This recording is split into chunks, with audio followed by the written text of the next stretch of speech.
Hello, today I'm looking at Majjhima number 143, which is entitled the AnathapindikoVada Sutta, or translated as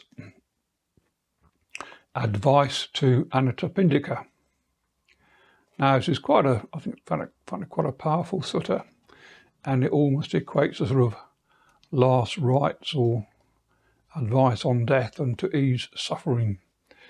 And the location is Savatthi in Jeta's Grove at Anathapindika's Park.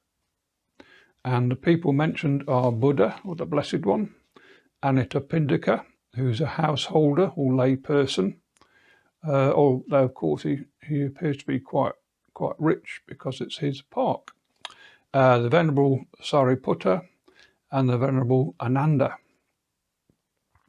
And this sutta opens with a very sick householder called Anathapindika requesting a person to go to Buddha to pay homage, and then to go to the Venerable Sariputta to pay homage and request Sariputta to visit out of compassion.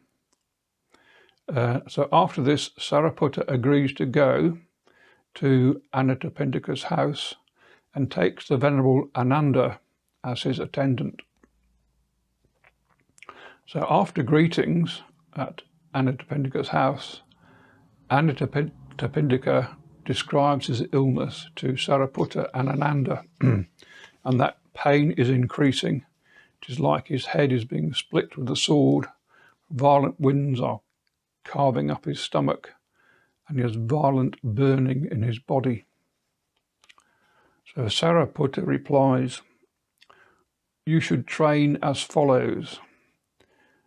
I will not cling to the sense organs, the eye, the ear, the nose, the tongue, the body, the mind. So the consciousness is not dependent on these. Thus you should train. You should train as follows. I will not cling to the sensory inputs, forms, sounds, odors, tastes, tangibles, mind objects. So my consciousness will not be dependent on these. Thus you should train. You should train as follows. I will not cling to consciousness arising from the eye, the ear, the nose, the tongue, the body, the mind. I will not be dependent on these. Thus you should train. You should train thus. I will not cling to eye contact, ear contact, nose contact, tongue contact, body contact, or mind contact. My consciousness will not be dependent on these. Thus you should train. You should train thus. I will not cling to feelings born of eye contact, ear contact, nose contact, tongue contact, body contact, or mind contact. My consciousness will not be dependent on these. Thus you should train. You should train thus. I will not cling to the elements, earth, water, fire, air, space, consciousness. My consciousness will not be dependent on these. Thus you should train. You should train thus. I will not cling to the aggregates, material form, feeling, perception, formations, consciousness.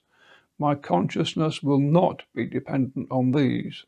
Thus you should train. You should train thus. I will not cling to the base of infinite space, the base of infinite consciousness, the base of nothingness, the base of neither perception nor non-perception. My consciousness will not be dependent on these. Thus you should train. You should train thus. I will not cling to this world or to the world beyond. My consciousness will not be dependent on these. Thus you should train. You should train thus. I will not cling to what is seen, heard, sensed, cognized, encountered, sought after, and examined by the mind. My consciousness will not be dependent on that. Thus you should train. When this was said, Anathapindika wept and shed tears. Concerned, the Venerable Ananda asks Anathapindika whether he is foundering, sinking. Anathapindika replies he is not foundering. He's just amazed that despite his long association with Buddha and the venerable monks, he has never heard such a Dhamma talk before. The response is that such a talk is not given to lay people, only those who have gone forth. Then, addressing Sariputta, Anathapindika says this talk should be given to lay people, for there are those who are wasting away through not hearing such a Dhamma talk. They will understand it.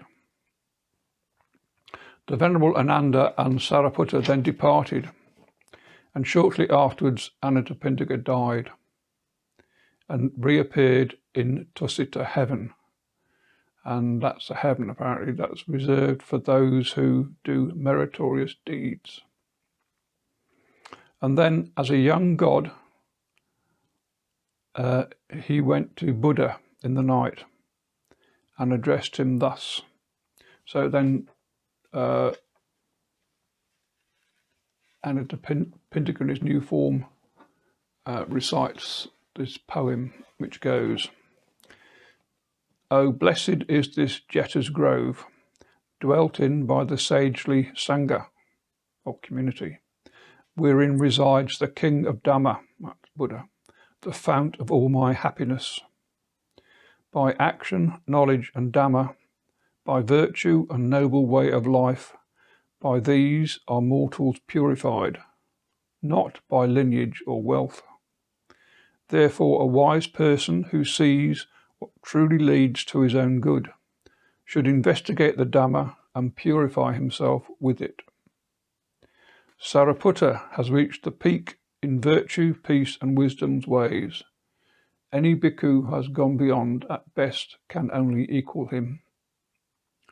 This is what the young god Anathapindika said.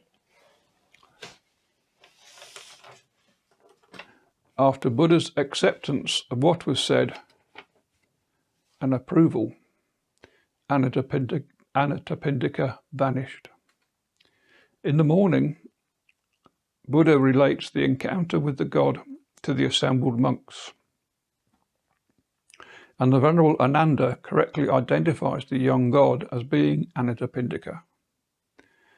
For Anathapindika had perfect confidence in the Venerable Sariputta, is what Ananda says.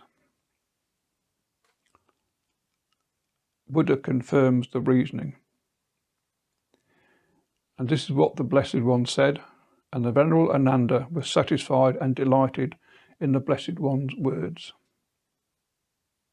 And that's the end of Majjhima number 143, the AnathapindikoVada Sutta. Thanks for watching.